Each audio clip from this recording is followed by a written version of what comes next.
Mayong adlaw sa tanan mga kayo no. Si Flex na to ning barko sa New Sun Vision mga kayo no. Grabe, sobrang laki mga kayo. 5 budiga yan mga kayo no. So karga nito nila mga kayo is fertilizer mga kayo no? Yung ilagay sa pataba ng tubo mga kayo.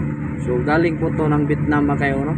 Kasi naka-register yung barko nila mga kayo sa Haiphong. So yung Haiphong mga kayo is city yan sa Vietnam.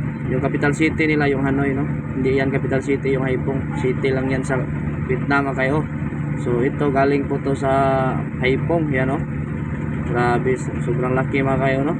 So shout out dyan sa lahat ng kabaro no. Kung meron mang Pinoy dyan na nakasampa. So ingat lang kayo sa pagbiyahe nyo at sa trabaho nyo dyan. God bless no. Grabe ang laki ng barko nyo.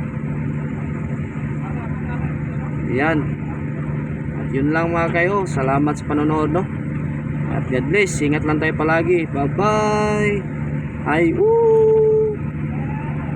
please follow, like and share mga kayo para dumami pang mga followers natin at makita ng mga video natin. Bye bye.